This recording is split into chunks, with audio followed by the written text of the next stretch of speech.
2019 विधानसभा निवडणुकीमध्ये पंकजाताई मुंडे यांना परळी विधानसभेची उमेदवारी मिळाली आणि त्यानंतर पंकजाताई यांचा पहिला पराभव झाला। त्यानंतर 2019 ते 2024 या काळामध्ये वेगवेगळ्या निवडणुकीमध्ये त्यांना वेगवेगळ्या पद्धतीने प्रदेश भाजपने डावलण्याचं काम केलं। विधान परिषद असेल किंवा राज्यसभा असेल, या निवडणुकांमध्ये पात्रता असताना सुद्धा पंकजाताई यांना फारशी काही संधी देण्यात आलेली नाही।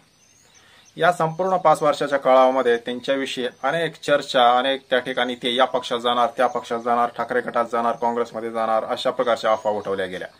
मात्र पंकजाताई मुंडे यांनी भारतीय जनता पक्षाचा त्याग केला नाही आणि शेवटी 2024च्या लोकसभा निवडणुकीमध्ये त्यांना बीड लोकसभेची उमेदवारी मिळाली।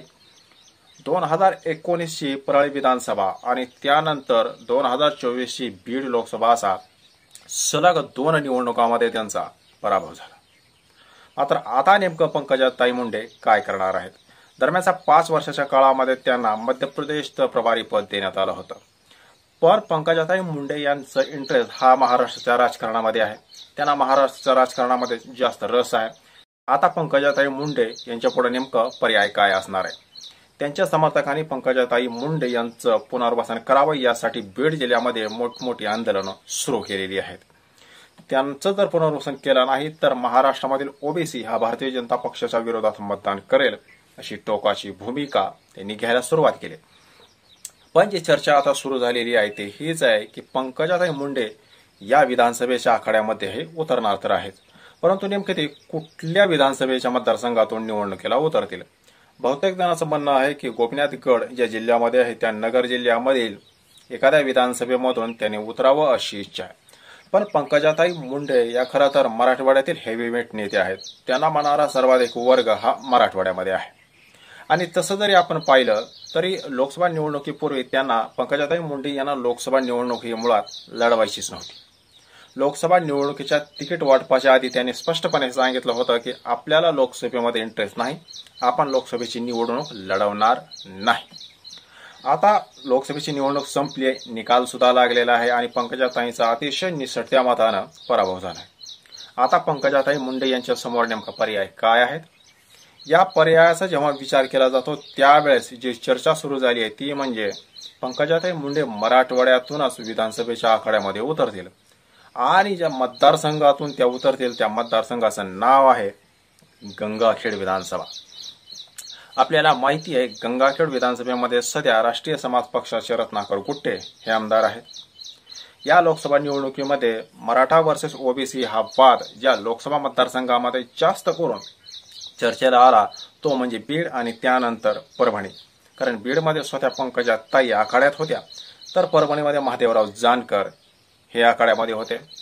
महादेवराव जानकर यांची संपूर्ण प्रचाराची भिस्त पंकजाताई यांनी सांभाळली। पंकजाताई मुंडे आणि धनंजय मुंडे यांनी सातत्यानं परभणीमधील ओबीसी बहुल जे विधानसभेचे मतदारसंघ आहेत, मग ते गंगाखेड असेल किंवा जिंतूर असेल, या ठिकाणी सातत्यानं सभा घेऊन ओबीसी मतांचं ध्रुवीकरण करण्याचा त्यांनी प्रयत्न केला।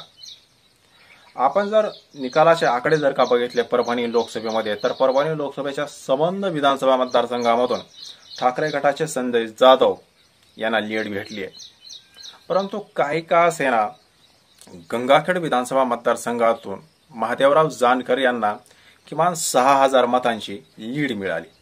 आता त्या ठिकाणी रासपचे आमदार आहेत रत्नाकर गुट्टे, परंतु गंगाखेड विधानसभेची एकूणच सामाजिक रचना आपण जर बघितली तर या मतदारसंघामध्ये जास्तीत जास्त करून त्या ठिकाणी धनगर, हटकर, बंजारी हा समाज मोठ्या प्रमाणामध्ये आहे। सांगायचं तात्पर्य एवढंच की गंगाखेड विधानसभा आणि जिंतूर विधानसभा हा ओबीसी बहुल आहे आणि त्यामुळेच पंकजाताई मुंडे यांना सातत्यानं भारतीय जनता पक्षानं या मतदारसंघामध्ये प्रचाराची धुरा त्यांच्यावर सोपवली होती। आता आपण जर बघितलं तर गंगाखेड हा जो विधानसभा आहे तो परळीला लागून आहे। हा एक मोठा प्लस पॉइंट पंकजाताई यांच्यासाठी होऊ शकतो।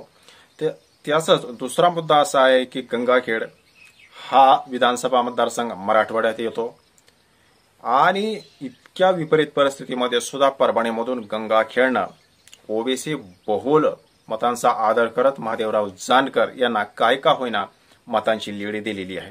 या सगळ्यांचा जर का विचार केला तर पंकजाताई मुंडे यांच्यासाठी गंगाखेड विधानसभा मतदारसंघ हा सोयीस्कर ठरू शकतो अशी चर्चा राजकीय वर्तुळामध्ये आता सुरू झालेली आहे. त्यामुळे आपण जर बघितलं तर लोकसभा निवडणुकीमध्ये बीड लोकसभेनंतर पंकजाताई मुंडे यांनी सर्वाधिक लक्ष जर कुठल्या विधानसभेवर फोकस केलं तर तो विधानसभा मतदारसंघ आहे गंगाखेड विधानसभा. परिणामी स्वरूप महादेवराव जानकर यांना 6 ते 7 हजाराची लीड सुद्धा गंगाखेडमधून भेटलेली आहे. त्यामुळे गंगाखेड विधानसभेमधून पंकजाताई मुंडे जर का आखाड्यात उतरल्या तर त्यांचे विजयाचे चान्सेस हे जास्त आहेत. त्यामुळे खरंच आता गंगाखेड विधानसभेतून भारतीय जनता पक्ष पंकजाताई यांना उमेदवारी देणार का, हा सगळ्यात महत्वाचा विषय आहे.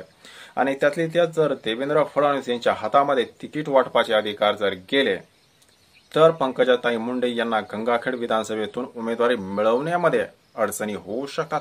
पण पक्षाचं हित पाहता आणि निवडून येणारा उमेदवार जर बघितला तर पंकजाताई या गंगाखेड विधानसभेसाठी अगदी परफेक्ट बसतात.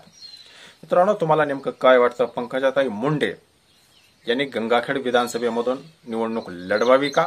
कमेंट नक्की करा. आणि त्या जर आखाड्यात उतरल्या तर गंगाखेडच्या त्या पुढील भावी आमदार असतील का, तेही कमेंट नक्की करा. धन्यवाद.